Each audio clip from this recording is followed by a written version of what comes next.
Hi, Glenys. Hey, Aaron. What do you want to talk about today? How much I hate diets. Yeah, diets suck. So what do you do instead of a diet? Intuitive eating. Health at every size. So how many times have you had to explain intuitive eating and health at every size to someone? Like 5,000 times. But that was just to my doctor. Okay, so how many times have you explained it to someone and then they said, but diets are the only thing I know? That's like every time. Can we pursue health without thinking about weight? Yes, we can pursue health without thinking about weight. That's pretty revolutionary, what you just said. But what if you just don't like yourself at the size that you're at? I think we need to understand why, instead of just saying I need to change. So, what's the deal with body positivity? Oh man, that's a long answer. I'm Aaron Flores. And I'm Glenys Hollenstein. And we are Dietitians Unplugged. Hey everybody, welcome back to another episode of Dietitians Unplugged. How's it going, Glenys? Going well. Welcome to our podcast. Yeah, how's your summer? Very busy and good and hot. Yes, you've hit all of them. I just went to the desert and I was like, "Oh, are you kidding? How hot?" Did you lose a bet? I just needed a weekend. I just needed a weekend away. in the hottest place in Southern California? Yeah. I mean, all right. If that's the way I gotta go to connect to my body, just to sweat it out. But I just floated in water like a piece of pasta all weekend. So you were probably cooked like a piece of pasta by the time you got out of the water. Overcooked, relaxed piece of pasta. You were not al dente. Yeah. So I really connected with my body this weekend, and that was awesome. Nice. Yeah. Nice. Well, we have a really fun episode today. Jenna Hollenstein is going to be joining us for an interview, and she is great. She's a dietitian, she's an author, and I'm just going to read to you her bio. Jenna Hollenstein is a non-diet dietitian who helps people struggling with chronic dieting, disordered eating, and eating disorders. She uses a combination of intuitive eating, mindfulness techniques, and meditation to help her clients move towards greater peace, health, and wellness. Jenna's private practice is located in New York City, where she consults with clients in person and virtually. She's a registered dietitian, a certified dietitian nutritionist in the state of New York, and has a bachelor's degree in nutrition from Penn State and a master's degree from nutrition from Tufts University. And she's also a certified intuitive eating counselor and an Open Heart Project meditation guide. She also wrote a fabulous book called Eat to Love, a mindful guide to transforming your relationship with food and body and life, which was released just this year in 2019. And I got to meet Jenna at a couple different conferences, and we've been playing email tag for quite some time and really have had some nice phone conversations. So it was really nice to welcome her to the show, and I think you're going to get a lot out of the interview. Before we get to the interview, though, Glenys, is there anything you want to update our listeners with? I just want to encourage people, if they are interested in the upcoming program that I'm creating with Rebecca Scritchfield, if you're interested in learning more about that and when it's going to be launched, go to our show notes. There's a link there, and get on the email address. Get on the email list, and then you'll be, one of the first people to know about when it launches. And I should note that we do have show notes, but depending on how you're listening, you might not see them. So if you just Google Dietitians Unplugged Libsyn, our page will come up and you'll see all our show notes there. So if you are looking for something that we're offering in the show notes at any point, just go to the Libsyn page. It's LIBSYN and then Dietitians Unplugged. If you just Google that, it'll probably come up. We hope. We hope. Yeah. Again, we're very unplugged here. Yeah. So yeah. And anything well, you've got coming up? Again, I'll probably launch my men's Body Trust group, virtual group again in September. So stay tuned for that. And just again, I'm enjoying the summer. I'm trying to not get too busy, but still room for a couple of clients in my practice. So email me if you have any questions about that. Great. So now our interview with Jenna Hollenstein.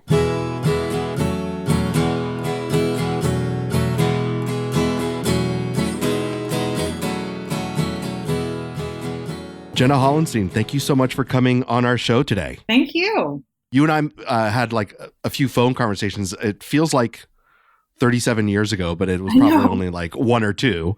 But then we like finally got to meet at a couple conferences, and we got to connect again recently in New York.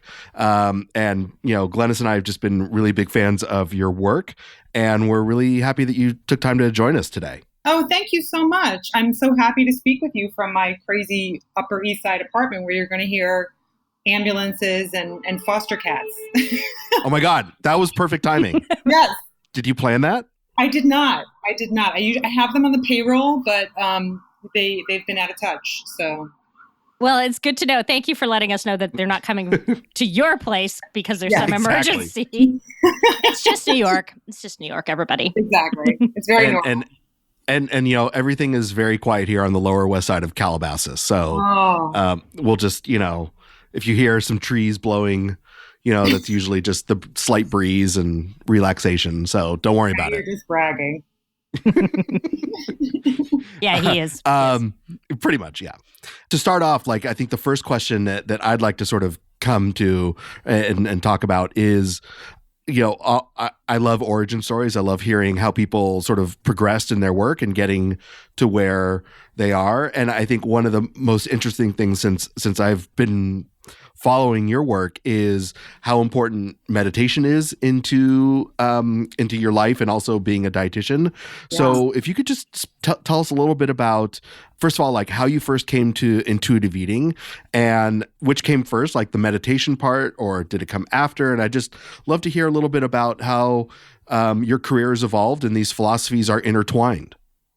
Yeah, I mean, it's interesting because this year it became official that I've been a dietitian for 20 years. But at the same time, I was not practicing in a traditional sense for the first 14 of those years. I was, when I became a dietitian, I was at my most disordered eating wise. And I think I also, because of, where I was doing my degree, there was a lot of research going on, and it just became very clear to me how difficult it is to do good research and figure out what is the truth, quote unquote. And so for the first 14 years of being an RD, I decided to stay on the side of medical writing, research, that kind of thing, because I felt like that would help me figure out what the truth was. And then there was a part of me that just knew I was not in any position to be guiding people toward, their best relationship with food and body. And then it was through my own recovery, I think it was in 2007, I stopped drinking before hitting bottom, quote unquote, because I realized that it was really taking away from my life rather than enhancing it. And I was kind of plagued by this idea that there was something, oh my gosh, I'm so sorry, something I was avoiding. So I decided to quit drinking. And within the first year, I started to practice meditation. And at the time, I was still working in research and writing. And starting to practice meditation gave me this new awareness of why I used alcohol, why I also used dieting and sort of thoughts about getting somewhere with my body. And it all started coming together for me as far as, the universality of the difficulties that we face and the ways in which we try to just feel okay in our lives. And then flash forward a couple of years later, and I reconnected with Evelyn Tribole in 2013, and the intuitive eating approach, and sort of reconnecting with that internal wisdom, and the meditation and Buddhist philosophy of reconnecting with our internal wisdom all just seemed to fit together so perfectly. So that's really the evolution, my personal evolution, personally and professionally. It was very bumpy and messy and not clear at all as it was happening, but in retrospect, it sort of makes sense. That's so interesting. So my follow-ups are this, like, one is when you started to meditate, and this is like a very like sort of non-dietary question, but like just my own curiosity with meditation. What tangible things did you use or like were helpful in you developing a practice? Yeah. And how has that practice evolved? So, I mean, one of the most helpful thing was a meditation teacher. I was lucky enough to know a woman named Susan Piver. And when I reached out to her, I had known her over the years and we kind of had been in touch sporadically, almost like you and I, Aaron, over time. And then at one point I reached out and said, I'm ready to really commit to a meditation practice. I'm newly in recovery. I'm sort of newly back in this relationship. That's the same relationship I'm in now. And I credit meditation for that, that's for sure. And she offered to become my teacher. And so she gave me instruction and helped me process my unique experience with meditation and also place into context some of the things that just happen when you get on that path of meditation. The practice that I do is a very simple breath awareness technique in which the eyes are open. So it's very much about like staying in our real world, never disconnecting, never retreating inward to a place that we have to come back from. And so for me in recovery and in just, recovering from being a perfectionist and from struggling with anxiety and feeling like there was just something inherently wrong with me, the fact that I could train my nervous system to become more stable while I kept my heart open to myself and other people in my life was like, it felt like magic. I mean, we know that there's scientific reasons why this happens, but to me, the changes in the structure and function of my brain felt like something just magical and poignant was happening. And at the same time, it was the most ordinary thing in the world. Yeah, it sounds really accessible how you're explaining it, especially like this idea of keeping your eyes open and being able to sort of focus on breath awareness. Because I think for some folks, meditation, at least in my head, meditation can seem very like inaccessible. Like I need to be in a quiet place. I need to be, perfect serene setting. And I can't close my eyes for that long and I drift off or whatever. So I appreciate that explanation a lot. Yeah. And that's been one of the most important things to me because that aligns with everything I've sort of come to see to be true in the world, that, things are messy and imperfect and we're not consistent as human beings. I often talk with my clients about how, to just take notice of how we glorify consistency and routine and, in the meal prep and all the discipline that we have in terms of how we treat food in our bodies. And, we're not built that way. We're built to adapt. We're built to be inconsistent. And so if my meditation practice couldn't be that way, then I wouldn't want anything to do with it.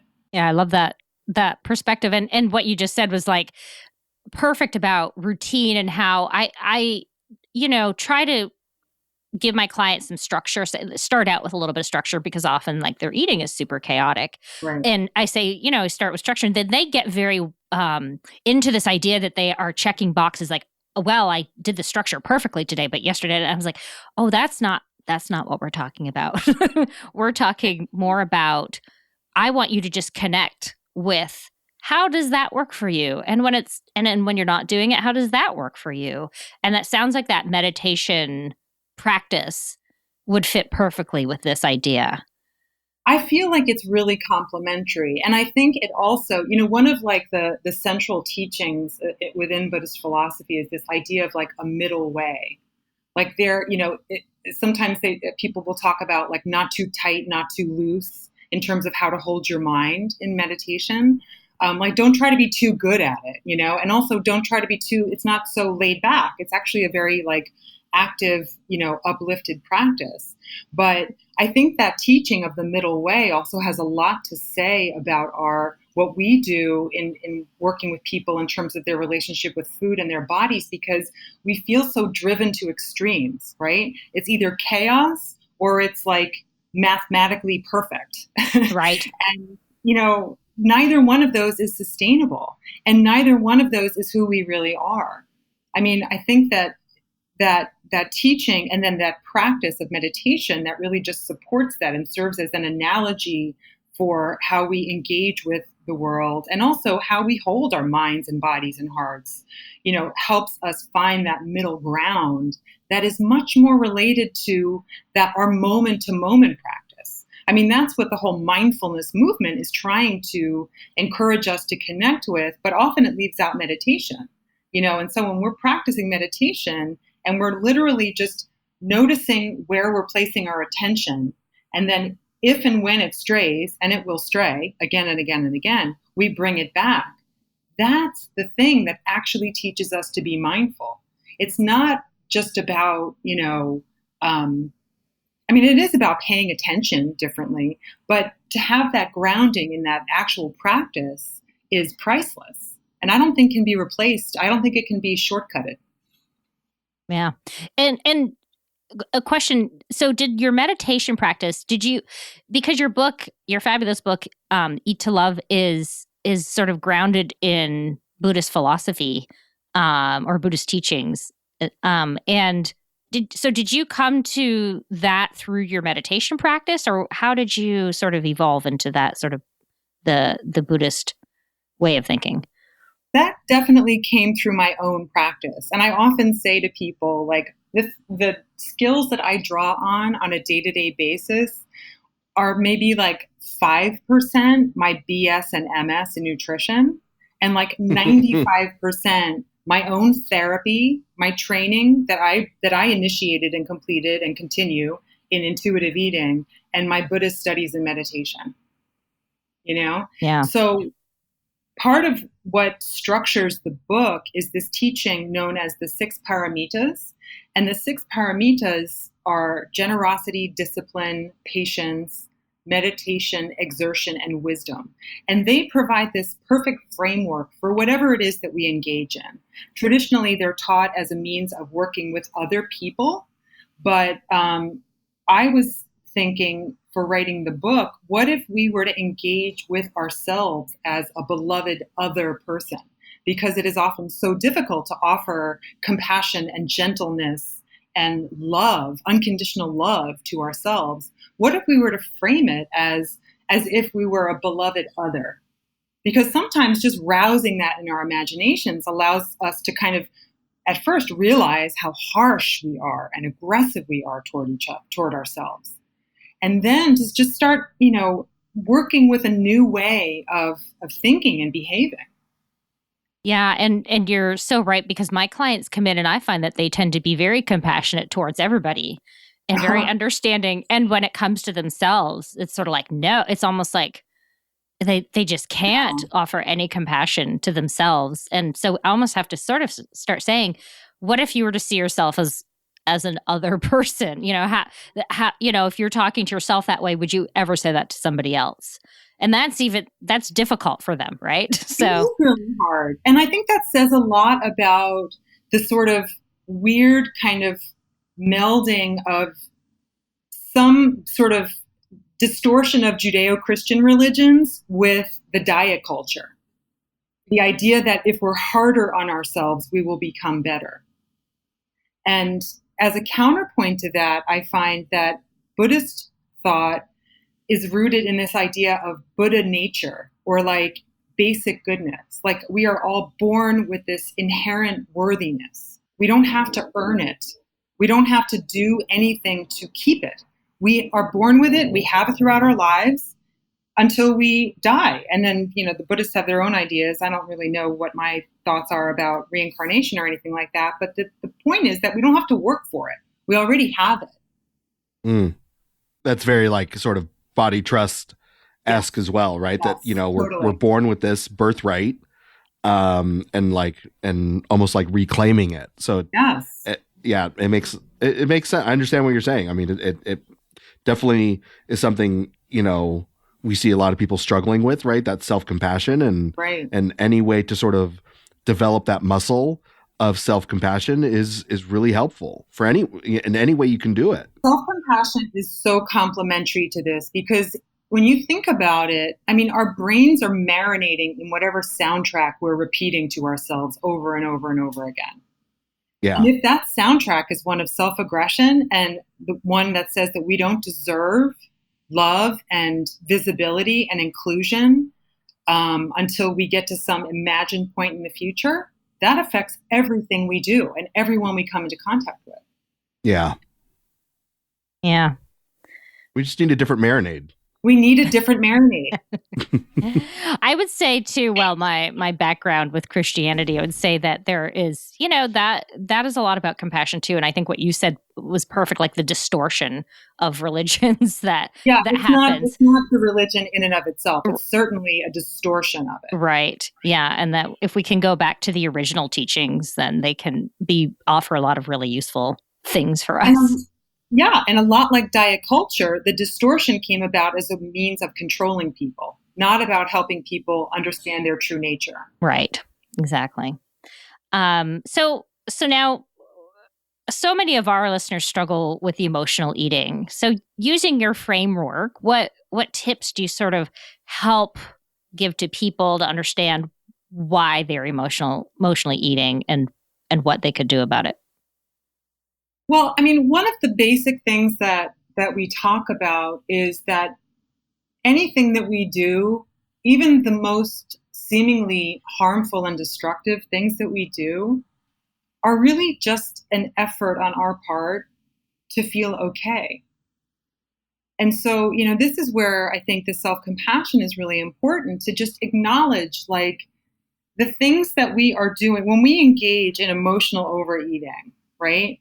And I try to make this, you probably said this too, the distinction between like emotional overeating in the sense of like eating in a way that we don't want because of emotional reasons, as opposed to just emotional, eating in emotional ways, I think should be normalized. Yes. And, I eat emotionally. I eat to soothe myself sometimes. I eat because I have a special connection with a type of food. So, I mean, I think that the idea that emotions have to be just extricated from eating is dangerous. Mm-hmm. But when it comes to emotional overeating, the idea is that we are eating as a way of changing our experience.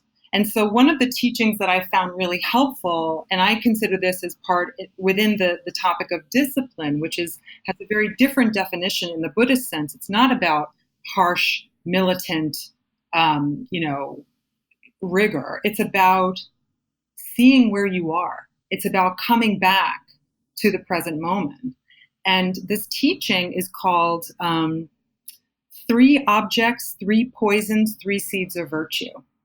And the idea here is that the 3 objects are the things we like, the things we don't like, and the things we don't care about. The 3 poisons are grasping onto the things that we like pleasure, because naturally we prefer pleasure over pain, we're human. Pushing away the things that we don't like or numbing out to the things that we don't care about.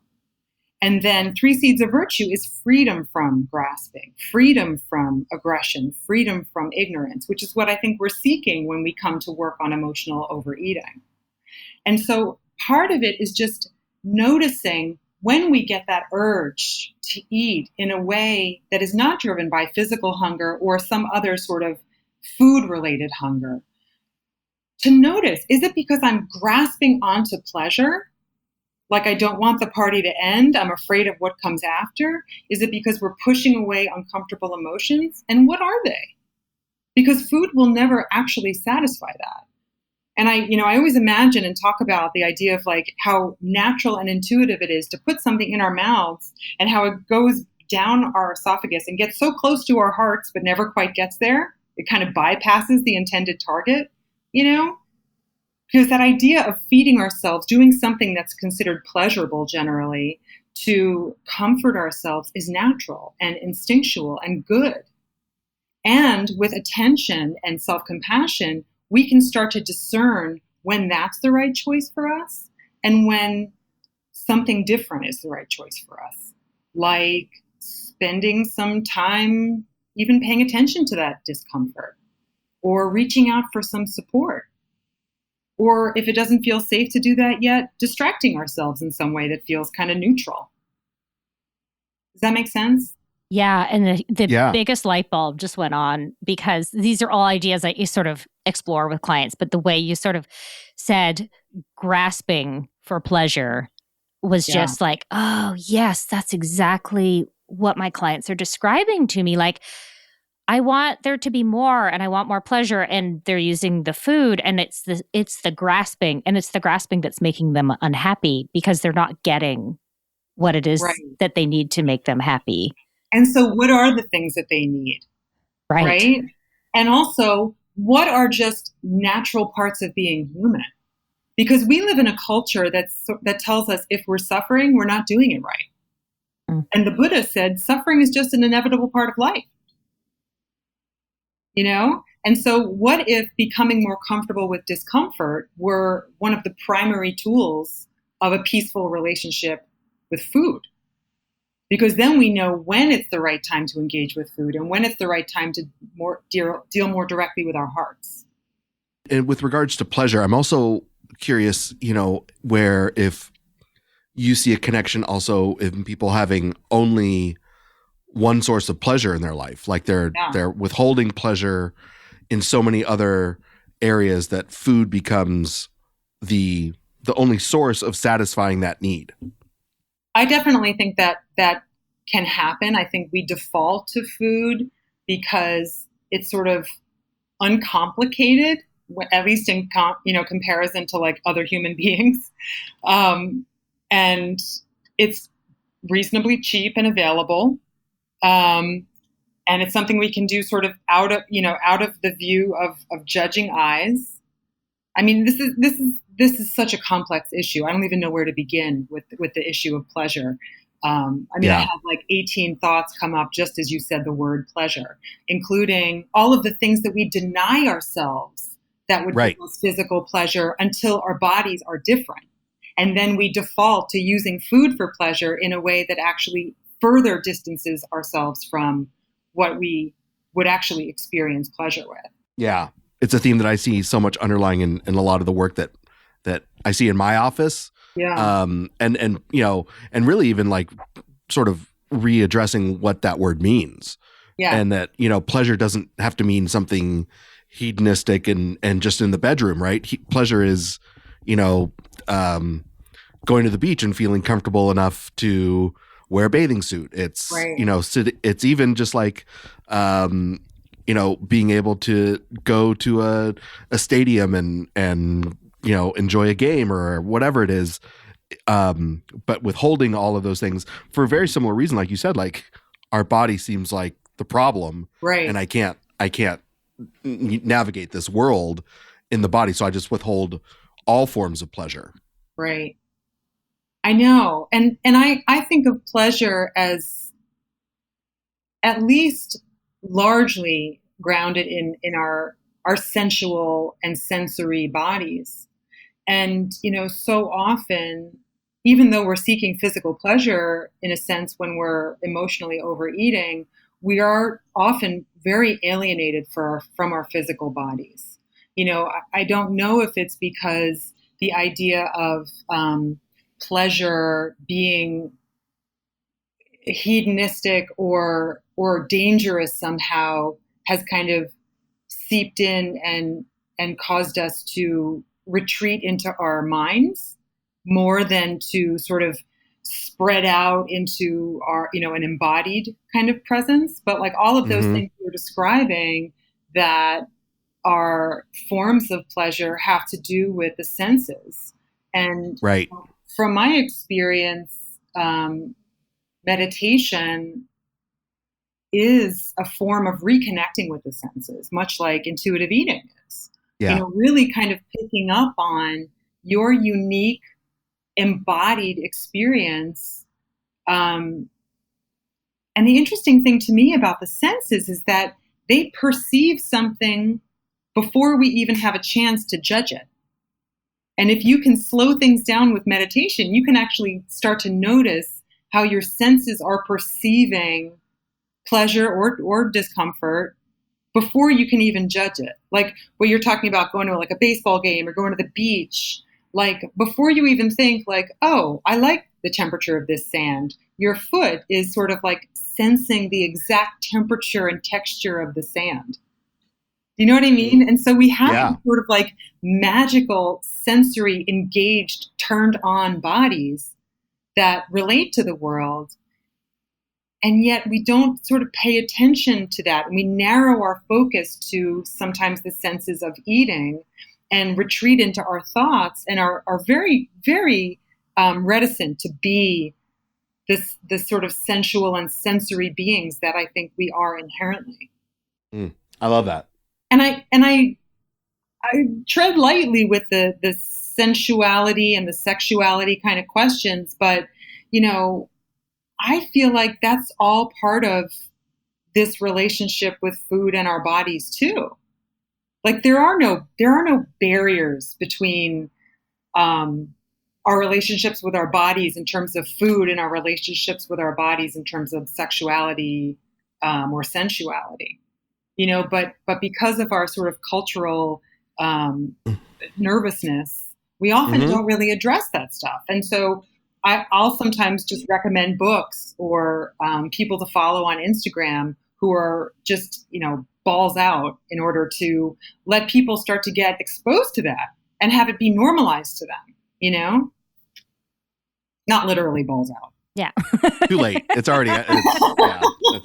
Listen. Metaphorical balls out. Yeah. My fourth grade sense of humor just like exploded. Like, I was like, what? So. I often recommend orgasms as a way to connect to your body, but I think sometimes my clients just looking at me like, "Oh my God, did she really just?"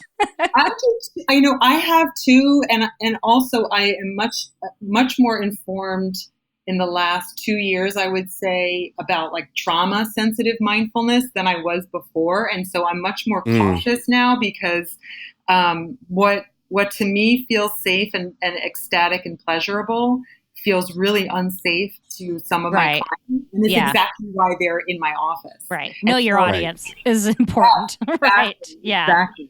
You know, Evelyn Tribbley taught me the idea of like knocking on the door, kind of like, you know, can I ask a question? Can we talk about this? Does this feel safe? And so that's one of those topics that I'll knock on the door about. Mm-hmm.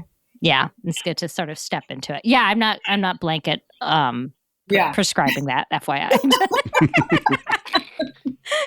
It's sometimes if I know the person, if I know my client well enough, we have a relationship, it's sort of like, you know, if they're struggling to connect with their body, I'm like, there are ways to do it, you know? Yes. And this could this be one? So, but totally agree. If they're younger, they're kind of like, why is she talking on the about menu? It should definitely be on the menu. Right? Yeah. I heard another dietitian in supervision once say, that person's just got to have an orgasm. I kind of laughed. I was like, are we suggesting this? Or maybe we are sometimes. Right. Yeah. We're so nervous about being outside of our scope of practice, but like, right. But absolutely know your audience, right? Like if somebody's trauma around sex or any kind of sexual experience, like that's not where we're going with it. So yeah. So I love all that talk about sort of pleasure and how to connect. It's an exploration, and I think it's a lifelong thing because the ways in which we can engage with our world change over time. And if we're paying attention, we can sense, you know, what's working for us and what's not, or what's an unmet need, what might we want to try, you know, how do we expose ourselves to this? So, it's very interesting. I'm not schooled in the whole like tantric kind of, you know, studies within Buddhism, but there is overlap there too. Yeah, there's a few different schools of Buddhism. I feel it's an incredibly complicated religion, as I learned when I was 18. Yes. Decided to be a dabbler and then realized like, no, way too much work. Way too much stuff to learn. Not going to do it. So you decided to become a dietitian instead. Exactly. Yeah, 20 years later I did, yes. So much less to learn. Yeah. All right, so I'm going to make a segue. Okay. A harsh segue. Left turn. Um, and I just watched. I think you had a video with like the Daily Burn. I think Yes. Is that correct? Yeah. And it was a really great interview, and I think that you touched on a couple things there that I wanted to follow up on, but also just reading some of the articles you've written, and especially like talking about, you know, how a lot of clients that we talk to are struggling with their relationship with sugar and how they feel just so out of control around it. And it, you know, I really appreciated your answer in that interview, but it seems like your work coming from this sort of mindfulness, meditation perspective with intuitive eating is a really nice approach. So I'm wondering if you could just expand a little bit and what you would recommend for our listeners about helping them make peace with sugar. Yeah. I mean, usually the place I start is to acknowledge that we come out of the womb with a taste for sugar. Like that's what allows us to, you know, drink breast milk or formula and survive. And we often talk about the fact that, you know, our brains thrive on sugar and how much glucose our brains need to function on a daily basis. So I think that's a really good place to start with, just to normalize these things. I can't help but sort of harken back to like the 80s and 90s when I was growing up, and fat was public enemy number one. And, you know, what we resist persists. And so whatever we're restricting, we're going to feel crazy about, you know, and particularly with sugar, because it's so essential. I'm not recommending a high sugar diet, but like, because glucose and carbohydrate containing foods are so essential to our just basic well-being, we are going to feel utterly chaotic and out of control when we try to restrict them, which is what a lot of the current diets are doing.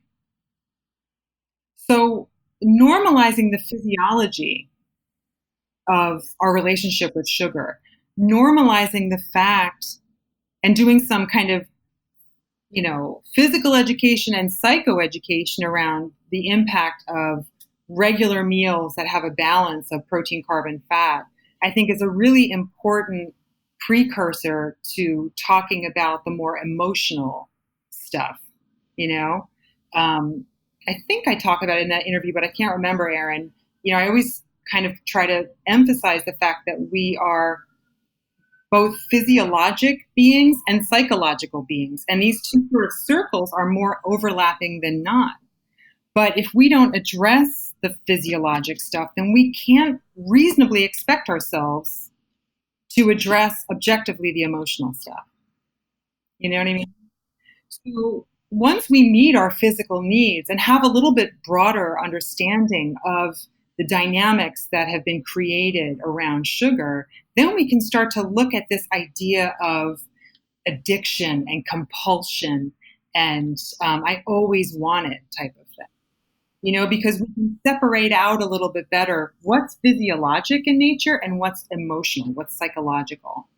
And again, to go back to those three poisons, you know, sugar and sugar containing foods are pleasurable, you know, and we're wired to recognize them as such.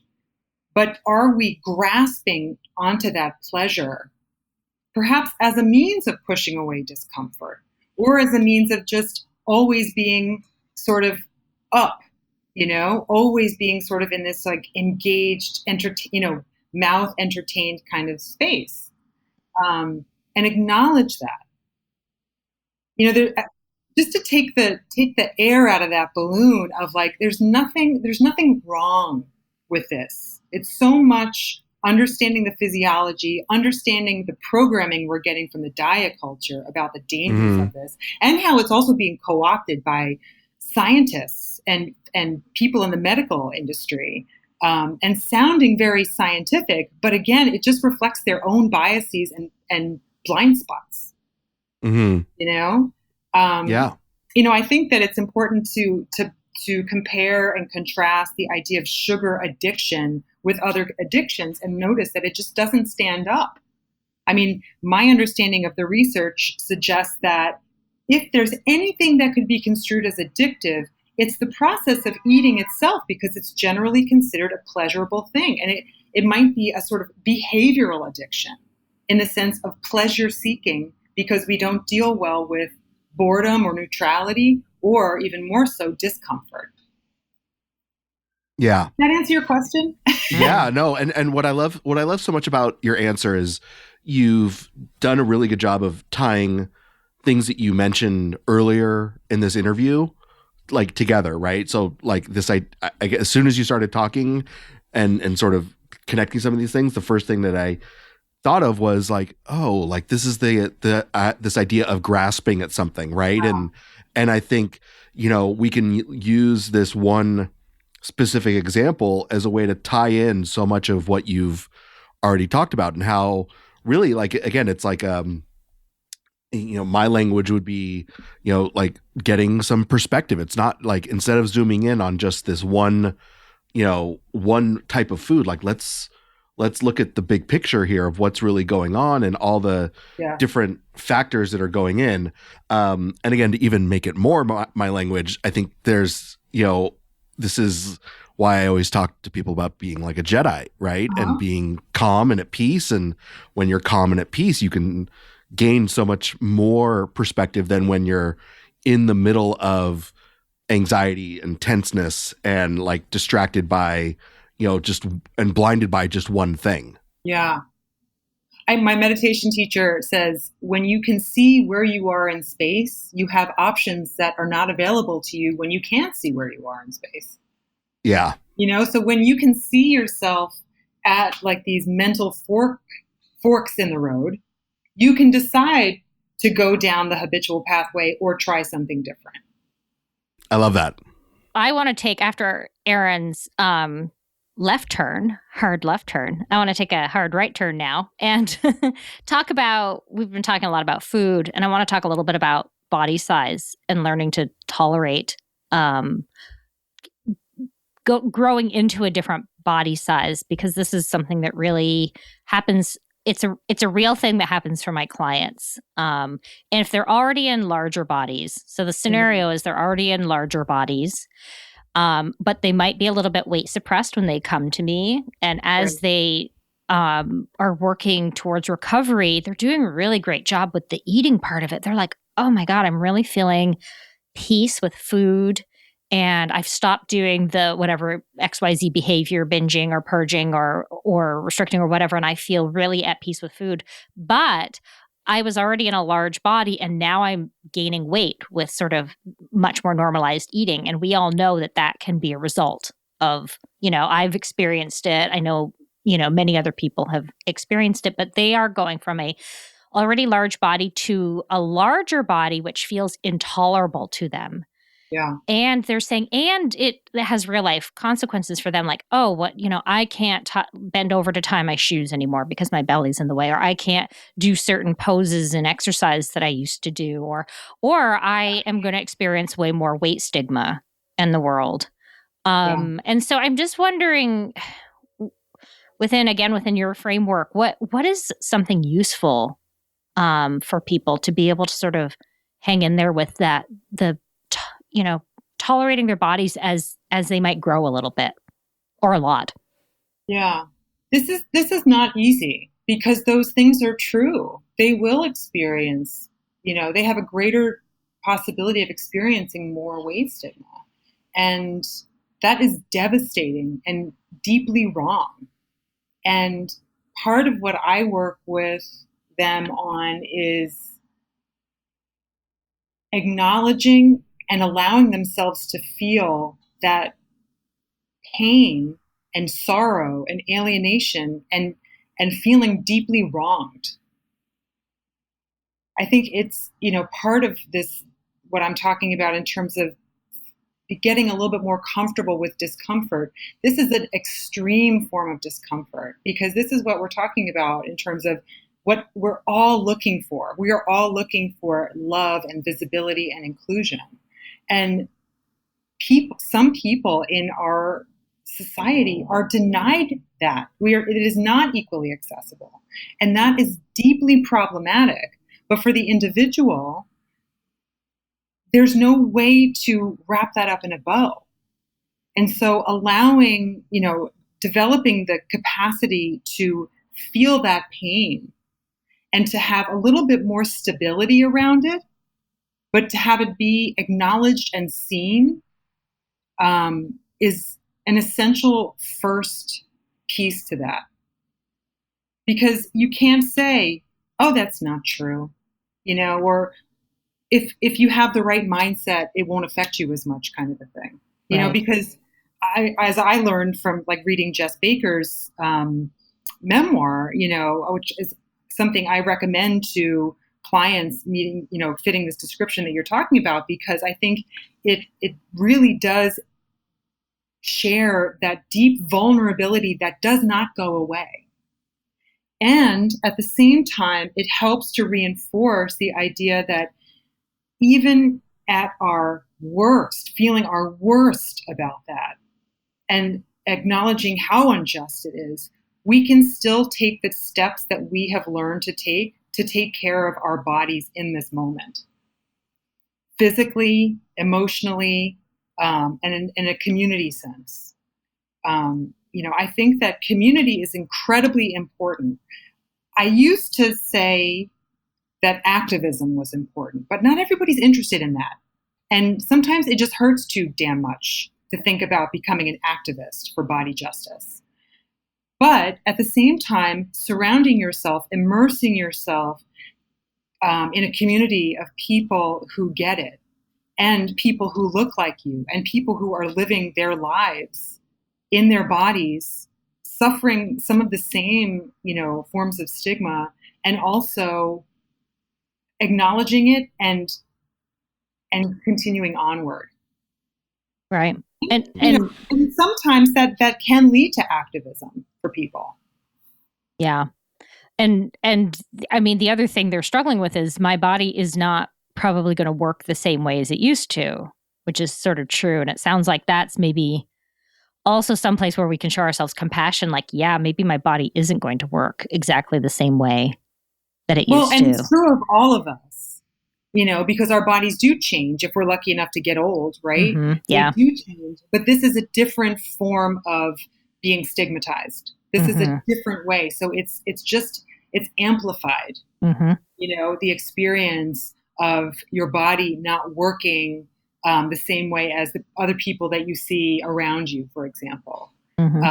So so much of it is about I think so much of it is about acknowledging it and spending some time sort of turning toward that pain, not trying to make it feel better, which is counterintuitive.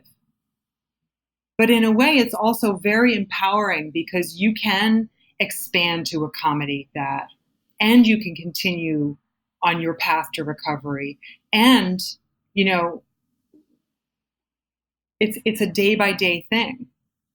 And so we don't know how the world will change to become more hospitable to all bodies. I mean, I like to think that we're a part of a movement that's growing, that is increasing, the social justice importance of this piece. But again, that's a big part of why community is so important, because you have to kind of find your place in that, as opposed to hoping that it finds you. Yeah, I love that. It is hard to sort of turn towards the discomfort, but at the same time, as you said earlier, like discomfort is a part of life, and learning to sort of turn into it. I mean, I think that's such a great phrase, right? Turn towards it and learn to sit with it for a while is really sometimes the only way forward. And that self-compassion piece, right? I mean, I think that's tied again something we've talked about already today, but I think this is another example of how, adding the story that no, I'm actually deserving of self-compassion, no matter what size body I'm in, even though society says, it's not true. I'm deserving of self-compassion. Right. Well, thank you for that. So where can people find you? And we know, we love your book, so we want everybody to go and buy it. Oh, thank you. Eat to love. But where generally can people find you and hear more from you? Probably the best place is on my website, which is eattolove.com, and it's EAT, the number 2, LOVE.com, or my Instagram, which I think is just at Jenna Hollenstein. We will link to both of those in the show notes. Okay. Thank you so much. Yeah, thank you. So this was amazing to I love having dietitians on because I learned so much from you guys. I know. I feel the same way. Yeah. I feel the same way. Yeah. And, your book is great. And I love your framework. And yeah, just thank you so much for coming on. Oh, my pleasure. Thank you for the opportunity. Appreciate it. Yeah, thanks so much.